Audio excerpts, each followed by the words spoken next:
Welcome to Kitchen Chemistry, otherwise known as cooking and baking for kids. My name is Kimberley and I'm one of the children's librarians at the West Lynn Public Library. Welcome to my kitchen. All of the recipes that we will be making in this series are tried and true recipes that my family has enjoyed, and I think yours will too. And the bonus is that each of these recipes tie in to a book that I will just have read the day before on Facebook Live. Most of these recipes will require little to no help from a grown-up, but if they do, you're always welcome to stop the video, prepare whatever it is you need help with, and then start again later in the day or even a few days later. I have to say there also might be a guest appearance by our little puppy Nina, or even my kids.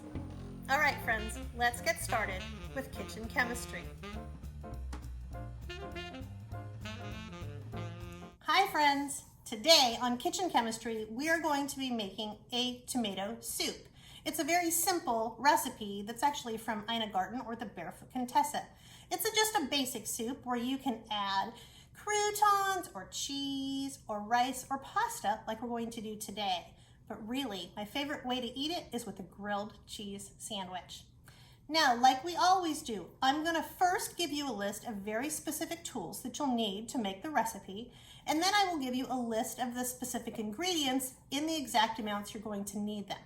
Then we'll read through the recipe together, and then we'll get started.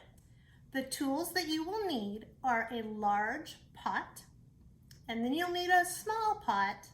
You'll need measuring cups, measuring spoons, a wooden spoon to stir the soup, a can opener, a cutting board, and you will need a knife, and you'll need a grown-up to help you with it. You'll also need a liquid measuring cup and a strainer. The ingredients that you will need for the recipe are 3 tablespoons of olive oil, 2 yellow onions, chopped, we'll talk more about that in a minute, 3 cloves of garlic, minced, 4 cups of chicken stock, 1 28-ounce can of crushed tomatoes, a tablespoon of salt, a teaspoon of pepper, a half a cup of orzo, and a half a cup of heavy cream. As you can see, I've gathered all of my ingredients and we'll talk about the onions in just a bit. But first, we want to read through the recipe together. It's always a very good idea to do that. So the recipe says, in a large pot, heat the olive oil over medium heat. Add the onions and cook over medium-low heat for 15 minutes, stirring occasionally until they're golden brown. Add the garlic and cook for 1 more minute. Stir in the chicken stock, scraping any bits from the bottom of the pan, and then add the tomatoes, salt, and pepper. Bring the soup to a boil, then lower the heat and simmer for 15 minutes. Meanwhile, fill a medium pot with water, add 2 teaspoons salt, and bring to a boil. Add the orzo, or rice if you have that, and cook for 7 minutes. It will finish cooking in the soup. Drain the orzo and add it to the soup. Stir in the cream and return the soup to a simmer and cook for 10 more minutes, stirring frequently. Okay, I want to talk about the onions because the recipe calls for chopped onions, and they don't come always. I guess you can buy them in the store, but I like to chop them myself. Sometimes you cry a little, and that's okay. But what I want to say is you are going to need help from a grown-up because you're going to use a cutting board and a sharp knife. So you may want to have them help you with that. You can always pause the video, get that finished, and then once you have your chopped onions, you're ready to go.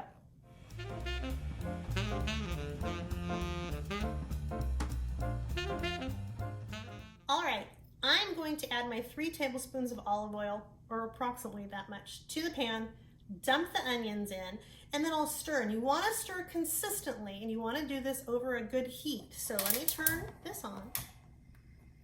Let me put my olive oil in. And after you cook enough, you'll know what 3 tablespoons is. So I've got that in here. All right, then I'm going to add my onions.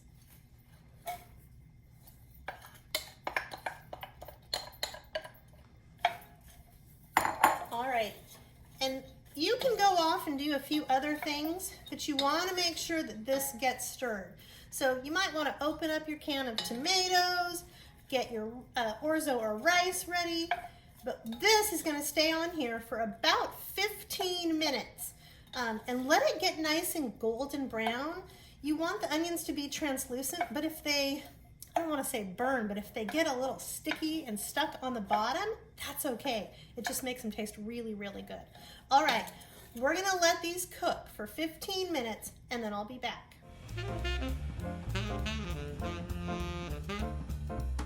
All right, so now I'm going to add the garlic. I've just put it on my knife. Put it in there. We'll cook that, stirring, for another minute, and then we'll be back. All right, friends, the onions and garlic look amazing. I'll show you those in just a second.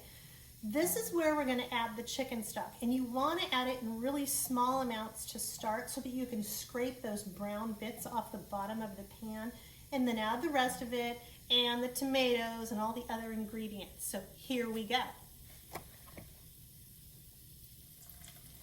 Now, again, just a little bit so that there's not a ton. What this will do is pick up all of that little crusty stuff on the bottom. That was one good start. And you just have to keep stirring. Oh my gosh, it just smells amazing. All right, I think we've got almost all of the little bits off the bottom. Okay, yummy. Now I'm gonna add the rest of my chicken stock, and this is the 4 cups. I just have it all in one container. If you have homemade, it's even better, but I just went to the grocery store. All right, then we wanna add the tomatoes and the salt and pepper. So here is my can of crushed tomatoes.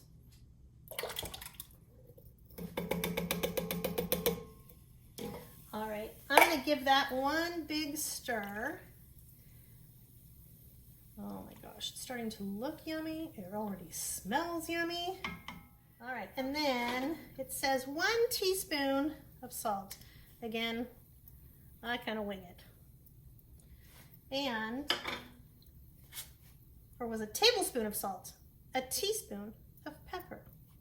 All right, I'm gonna stir that up. And then we're going to, let's see, we're gonna bring this to a nice simmer and let it simmer for about 15 minutes, and then I'll be back. Now that this is simmering for 15 minutes, I'm going to get my other smaller pot, fill it with some water, and then turn it up and bring it to a boil. I'm also gonna add the salt.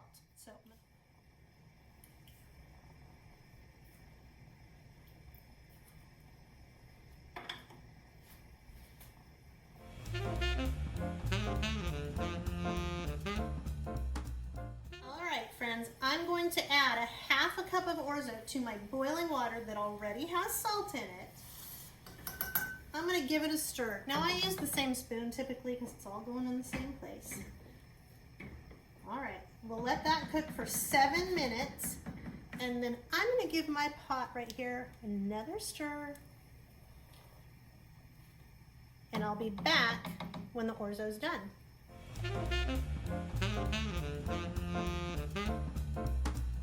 All right, the timer went off for 7 minutes, so I'm going to drain my orzo, and then I'm going to bring it back and I'm going to put it into my soup.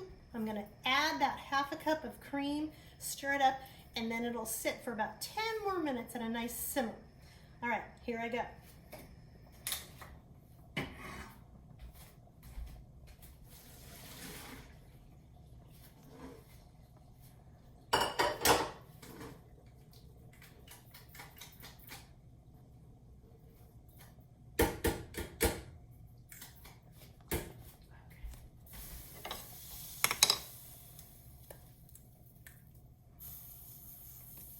All right, let me stir.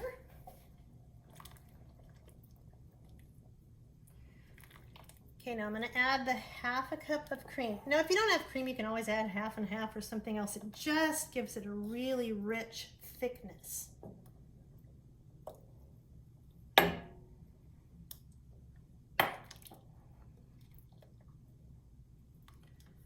gonna stir it up, and then we'll let it simmer for just 10 more minutes. All right, friends, my soup is done and it smells delicious. So I'm gonna give it another stir, and then I'm going to ladle it up into a bowl and show you the finished product. All right, I'm gonna grab a big ladleful for my bowl. It smells so good. It's nice and hot.